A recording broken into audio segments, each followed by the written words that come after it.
एक इतिहास सुनाते हैं।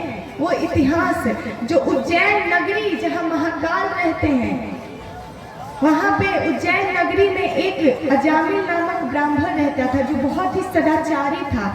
परंतु एक दिन वन में गया तो उसे एक मदिरा पान किए हुए पुरुष जिसके साथ एक स्त्री थी जो बड़ी मतवाली थी, उसको देखकर वो उस पर मोहित हो गया। वो वैश्या थी, उसको अपने घर ले आया और अपने पत्नी को, अपने पुत्र को, सबको घर से बाहर निकाल दिया और खुद उसके साथ रहने लगा अपने घर में।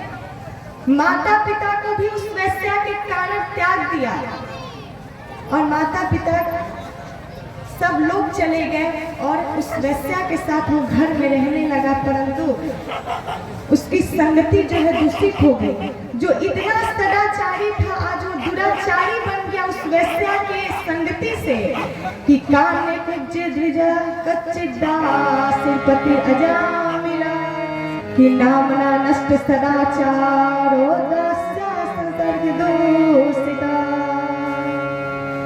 कहा कि उस दास्या संसर्ग दूषित, उस दासी के संसर्ग से वो दूषित हो गया। जब दूषित हो गया तो एक दिन क्या हुआ कि उसकी 88 वर्ष की उम्र हुई। तब तक भगवान के पास यमदूत उसे लेने के लिए आए। वो इतना पापी था कि इतना पापी महाराज के यमदूत लेने आए उसे। जब लेकर जा रहे थे तो उसके 10 पुत्र थे, जिसमें से छोटे बेटे का नाम था, सबसे छोटे पुत्र का नाम नारायण था। संतों के कहने पर ये नाम रखा गया था। इसीलिए आज वो चिल्ला रहा है अपने बेटे को कि बेटा नारायण मेरी बचाओ, मुझे रक्षा करो, मेरी रक्षा करो, मेरे पास आओ। देखो ये कौन आ रहा है जो इतने भयानक, इतने उग्र रूप बनाकर। लेकिन वो नारायण तो नहीं आया, लेकिन भगवान आ गए। भगवान ने अपने दूतों को भेज दिया कि जाओ देखो मेरा कोई नाम लेकर मुझे पुकार रहा है। भगवान के पार्षद आए और अजामिल को यमदूतों से बचाया। और देखिए जो अजामिल था उसकी उम्र अभी 12 वर्ष बाकी थी। वो 88 वर्ष का हो गया था, लेकिन अभी 12 वर्ष उसको लिखा था जीना। लेकिन आज भगवान के जब पार्षद उस यमदूतों से रक्षा की तो आज उसे 12 वर्ष की उम्र जो है, 12 वर्ष जो बाकी था वो मिल गया। और 12 वर्ष तक उसने इतना दान पुण्य किया, इतना भक्ति भजन की कि अंत में वो भगवान के परम धाम को चला गया। एक बार प्रेम से बोलिए श्रीमद् भागवत महापुराण की जय जय श्री राधे श्याम। आइए अब सप्तम स्कंध जिसमें प्रहलाद जी की कथा बताई गई। ये कथा जो है बहुत जरूरी है, इसलिए मैं आप लोग से कह रही हूँ। प्रहलाद जी जो हिरण्यकश्यपु के पुत्र थे, हिरण्यकश्यपु के जो भाई था हिरण्याक्ष, भगवान वराह ने उसको मार दिया था, उसका वध कर दिए थे। इसीलिए हिरण्यकश्यपु जो था बहुत नफरत करता था भगवान नारायण से, कभी उनका नाम लेना नहीं चाहता था। वो गया मल्याचल पर्वत पर, जब वो गया तपस्या करने के लिए, ब्रह्मा जी की कठोर तपस्या हुई। ब्रह्मा जी प्रकट हुए, कहा कि हिरण्यकश्यपु वर मांगो, कहा कि मुझे अमर होने का वरदान दो। कहा कि नहीं, ये नहीं मिलेगा, क्योंकि मैं भी ब्रह्मा हूँ, मैं तो सृष्टि की रचना करता हूँ, मेरी भी अवधि निश्चित है कि मैं कितने दिन जीऊंगा और कब मरूंगा, अमर कोई नहीं है, इसीलिए ये मत मांगो, कुछ और मांगो।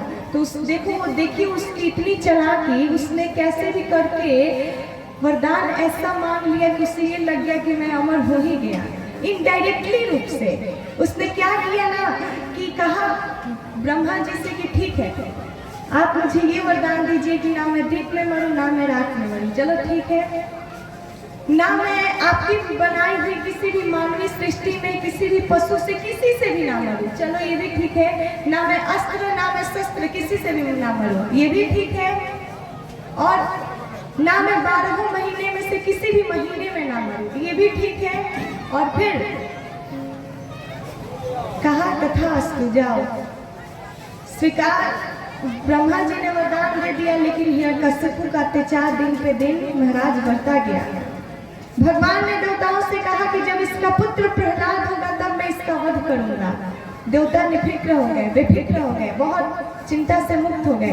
प्रहलाद जी का जन्म हुआ। प्रहलाद जी को हिरण्यकश्यपु ने कहा कि बेटा जाओ गुरुकुल में गुरुजी से शिक्षा लो। गुरुजी ने शिक्षा दिया, लेकिन गुरुजी एक दिन अपने उस शिष्य को यानी कि प्रहलाद जी को जब लाए पिताजी के पास हिरण्यकश्यप के पास, तो हिरण्यकश्यप इतना खुश हुआ कि इतने दिन बाद मेरा पुत्र मुझसे मिलने के लिए आया है गुरुकुल से। अपने गोद में बैठाया, कहा कि बेटा ये बताओ तुमने क्या पढ़ा, तुम्हें क्या अच्छा लगा। तो प्रहलाद जी ने भगवान की उस नौढ़ा भक्ति के बारे में बताई कि श्रवणम कीर्तनम विष्णु स्मरणम पाद सेवनम कि अर्चनम वंदनम दास सख्यम आत्मनिवेदनम। कहा श्रवणम कीर्तनम विष्णु स्मरणम पाद सेवनम अर्चनम वंदनम दास सख्यम आत्मनिवेदनम। ये 9 प्रकार की भक्ति है पिताजी विष्णु भगवान की। जो इस भक्ति को करेगा, जिसके पास एक भी भक्ति रहेगी, भगवान उस पर बहुत खुश होते हैं, भगवान उस पर प्रसन्न हो जाते हैं। 9 महु जिन्ह के एक ही हुई। इसीलिए जब भगवान की भक्ति के बारे में वर्णन किया तो हिरण्यकश्यप तिलमिला उठा। उसका आंख जो है क्रोध से, उसका होठ आंख दोनों फड़फड़ाने लगा, बहुत वो गुस्से में आ गया, तिलमिला गया। प्रहलाद जी को अपने गोद से उठाया और नीचे पटक दिया कि तुझा तो इसी लायक है। फिर भी प्रहलाद जी चुप। एक से यातनाएं दी प्रहलाद जी को, पहाड़ से नीचे फेंकवाया, भोजन बंद करवा दिया, काल कोठरी में बंद करवाया, लेकिन कि जाको राखे साइया मार सके न कोई, बाल विवाह का क्या करे जो जग बैरी होए। बाल भी उसका बाका क्या कर सकता है जो भगवान के भरोसे हैं। प्रहलाद जी को एक खरोच भी नहीं आई। और आज भरी सभा में प्रहलाद जी को बुलाया और कहा कि तुझे अपने पिता पर उतना प्रेम नहीं है जितना मेरे शत्रु पर प्रेम है। हर बेटे के लिए उसका पिता ही बाप होता है, लेकिन आज तेरे लिए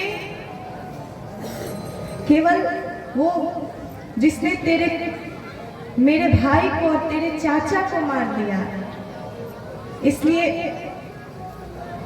अगर तुझे इतना ही भरोसा है कि वो विष्णु हर जगह है, वो भगवान हर जगह है, तो मुझे भगवान नहीं मानता, अपने पिता को भगवान मानता है। इसीलिए एक काम कर। कहा क्या कि तू बता कि इस संसार के हर कोने में, हर कर कर में जो है वो भगवान है। वो तो अदृश्य है, वो नहीं दिखता है, लेकिन मैं तो तेरे सामने हूँ, मैं तो तुझे दिखता हूँ। कहा पिताजी वो भी दिखते हैं कि हरि व्यापक सर्वत्र समाना।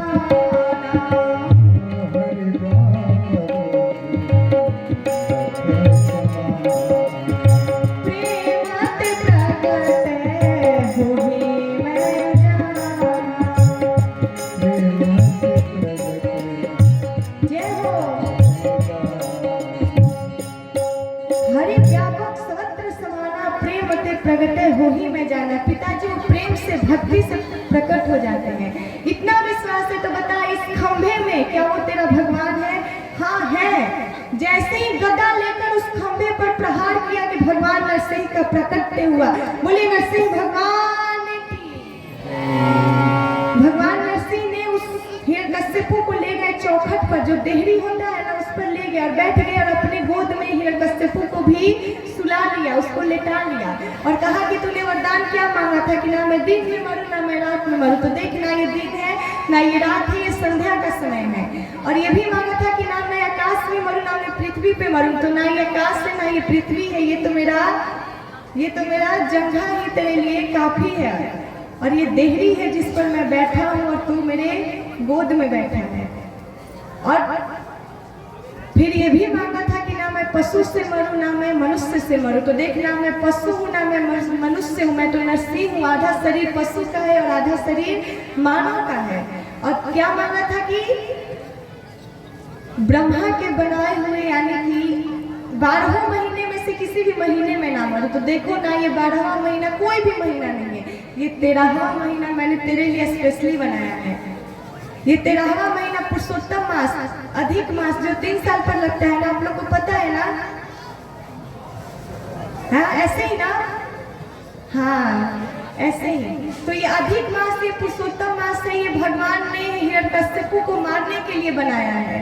तो आज भगवान ने अपने नाखूनों से हिरण्यकश्यपु के कलेजे को, उदर को फाड़ दिया और उसका वध कर दिया। हिरण्यकश्यपु का उद्धार हो गया।